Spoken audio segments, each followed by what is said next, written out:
किसी गांव में दो व्यापारी रहते थे। एक का नाम मोटू सेठ और दूसरे का नाम पतलू सेठ था। दोनों ही दूसरे गांव में जा जाकर बर्तन बेचने का व्यापार किया करते थे। वह गांव के लोगों से पुराने बर्तन के उनके बदले उन गांव वालों को नए बर्तन दिया करते थे। मोटू सेठ बहुत चालाक और होशियार था। जब वह दोनों गांव में बर्तन बेचने जाते थे तब दोनों अलग अलग रास्ते आपस में बांट लिया करते थे। एक इधर की गली जाता तो दूसरा उधर की गली जाया करता था। लोगों को जो भी बर्तन चाहिए वह लिया करते थे। लालची बर्तन का व्यापारी। एक घर में लता नाम की एक गरीब औरत अपने बेटी रानी के साथ रहा करती थी। यह परिवार किसी जमाने में बहुत अमीर हुआ करती थी, परंतु लता के पति का देहांत होने के बाद वह गरीब हो गई। इनके पास कोई भी कीमती चीज नहीं थी सिवाय एक सोने की कटोरे के, लेकिन लता को यह पता ही नहीं था कि वह कटोरा सोने का है। चालक मोटू सेठ गली से जा रहा था। पानी का गिलास ले लो, पानी का गिलास ले लो, कढ़ाई ले लो, बर्तन ले लो, इस तरह से वह चिल्लाते चिल्लाते जा रहा था। उसे बर्तन वाले को देखकर रानी ने अपनी माँ से कहा, रानी माँ देखो बर्तन वाला आ रहा है, आप मेरे लिए तो कुछ ले दो ना। लता, बेटी हम बहुत गरीब हैं और मेरे पास कुछ भी पैसे नहीं हैं। रानी माँ, क्या हम पुराने बर्तन देकर नए बर्तन ले ले?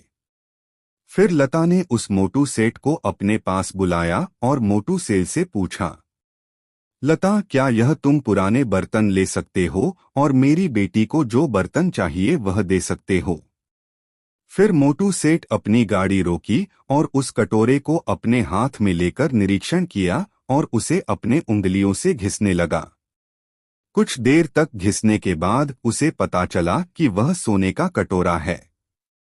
फिर उसने अपने मन में सोचा कि इन दोनों माँ बेटी को बुद्धू बनाकर इस कटोरे का दाम कम देकर इसे मैं हड़प लेता हूँ। कुछ देर तक सोच विचार करने के बाद मोटू सेठ ने बोला, मोटू, यह क्या उठाकर ले आए हो? इसकी तो कोई एक फूटी कौड़ी भी नहीं मिल सकती। यह बोलकर मोटू सेठ ने वह कटोरा जमीन पर फेंक दिया और वहां से चला गया। कुछ देर बाद पतलू सेठ उस गली से जा रहा था। पतलू, पानी का गिलास ले लो, कढ़ाई ले लो, बर्तन ले लो। रानी ने पतलू की आवाज सुनी और अपनी माँ से फिर से वही बात बोली जो मोटू सेठ के लिए बोली थी। रानी माँ, चलो इस व्यापारी से पूछते हैं कि वह इस कटोरे के बदले हमें क्या दे सकता है। लता, देखो बेटी, वह पहले वाले व्यापारी ने यह कटोरा फेंक दिया और चला गया। अब मेरे पास देने के लिए कुछ भी नहीं है। रानी, लेकिन माँ, वह व्यापारी कोई दूसरा था। मुझे यह आदमी अच्छा लग रहा है, वह हमें इस कटोरे के बदले कुछ ना कुछ जरूर देगा। लता, चलो ठीक है बेटी, चलो इसे भी पूछ कर देख लेते हैं, जाओ और उसे बुलाकर आओ।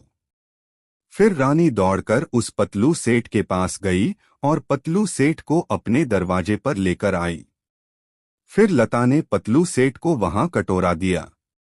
पतलू सेठ उसे छूते ही समझ गया कि वह कटोरा एक सोने का है और उसने लता से तुरंत ही बोला, पतलू, लता बहन, यह तो सोने का कटोरा है। मेरे पास इतना पैसा नहीं है कि मैं इसे खरीद सकूं। लता, लेकिन अभी अभी तो एक व्यापारी आया था और वह इस कटोरे को बेकार की चीज कहकर इसे जमीन पर फेंक कर चला गया। अगर यह तुम्हें कीमती लगता है तो इसे ले लो और मेरी बेटी को जो चाहिए वह उसे दे दो।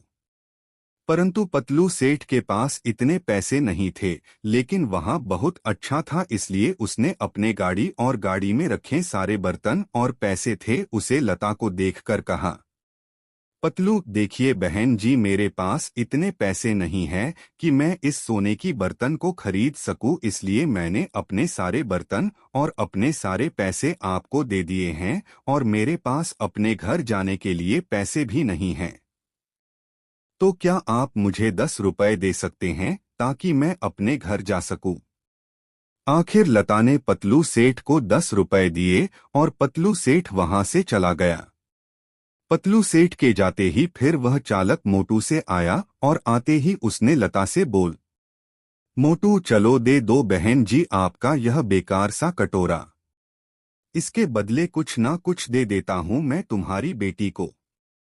यह सुनकर लता गुस्से से मोटू सेठ को बोली, लता तुम तो बोल रहे थी कि यह कटोरा एक भानगढ़ है और यह कुछ काम का भी नहीं। लेकिन उस दूसरे व्यापारी ने इसे अच्छी तरह से परखा और इसकी अच्छी कीमत देखकर चला गया। यह सुनकर मोटू गुस्सा हो गया और गुस्से में उसने अपने मन में अपने आप को बहुत कोसा। मोटू, हे भगवान, आज मैंने यह क्या कर दिया। इतना मूर्ख हूं, थोड़ी सी लालच के लिए बहुत सारा खो दिया। यह कहते कहते मोटू सेठ बहुत रोआ और वहां से चला गया और जाते जाते वह यही सोच रहा था कि उसने यह क्या कर दिया। आपसे मेरी प्रार्थना है कि मुझे मोटिवेट करने के लिए वीडियो को लाइक करें, शेयर करें, सब्सक्राइब जरूर करें दोस्तों, और कमेंट में जय श्री राम जरूर लिखें।